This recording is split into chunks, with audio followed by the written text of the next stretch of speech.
ರಾಷ್ಟ್ರಪತಿ ದ್ರೌಪದಿ ಮುರ್ಮು ಅವರು ಇಂದು ಸಂಜೆ ರಾಷ್ಟ್ರಪತಿ ಭವನದಲ್ಲಿ ನಡೆಯಲಿರುವ ಸಮಾರಂಭದಲ್ಲಿ ಪದ್ಮ ಪ್ರಶಸ್ತಿಗಳನ್ನು ಪ್ರದಾನ ಮಾಡಲಿದ್ದಾರೆ.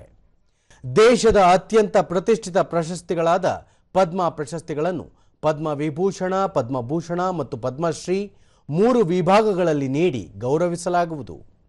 ಇಂದು 2ನೇ ಕಂತಿನ ಪ್ರಶಸ್ತಿ ಪ್ರದಾನ ಸಮಾರಂಭ ನಡೆಯಲಿದ್ದು, ಕಲೆ, ಸಾಮಾಜಿಕ ಕಾರ್ಯ, ಸಾರ್ವಜನಿಕ ವ್ಯವಹಾರ, ವಿಜ್ಞಾನ, ಎಂಜಿನಿಯರಿಂಗ್, ವೈದ್ಯಕೀಯ ಸಾಹಿತ್ಯ, ಶಿಕ್ಷಣ, ಕ್ರೀಡೆ ಮತ್ತು ನಾಗರಿಕ ಸೇವೆಯಲ್ಲಿ ಅತ್ಯುತ್ತಮ ಸೇವೆ ಸಲ್ಲಿಸಿದವರನ್ನು ಗುರುತಿಸಿ ಪ್ರಶಸ್ತಿಗಳನ್ನು ಪ್ರದಾನ ಮಾಡಲಾಗುವುದು.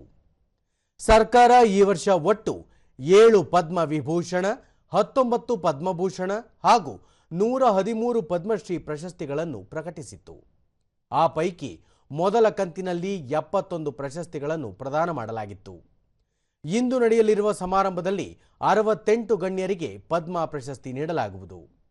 ಆ ಪೈಕಿ ಸುಪ್ರೀಂ ಕೋರ್ಟ್ನ ನಿವೃತ್ತ ನ್ಯಾಯಮೂರ್ತಿ ಜೆಎಸ್ ಖೇಹರ್, ಕುಮುದಿನಿ ರಜನಿಕಾಂತ್ ಲಿಖಿಯಾ ಅವರಿಗೆ ಪದ್ಮ ವಿಭೂಷಣ, ಜಿತಿನ್ ಗೋಸ್ವಾಮಿ, ಕೈಲಾಶ್ನಾಥ್ ದೀಕ್ಷಿತ್, ಸಾಧ್ವಿ ರಿತಂಬರ್ ಅವರಿಗೆ ಪದ್ಮಭೂಷಣ ಮತ್ತು ಮಂದಕೃಷ್ಣ ಮದಿಗ, ಡಾಕ್ಟರ್ ನೀರಜ್ ಬಾಟ್ಲಾ, ಸಂತಾರಾಮ್ ದೇಸ್ವಾಲ್ ಮತ್ತು ಸೈಯದ್ ಐನುಲ್ ಹಸನ್ ಪದ್ಮ ಪ್ರಶಸ್ತಿ ಪಡೆಯಲಿರುವ ಪ್ರಮುಖರಾಗಿದ್ದಾರೆ.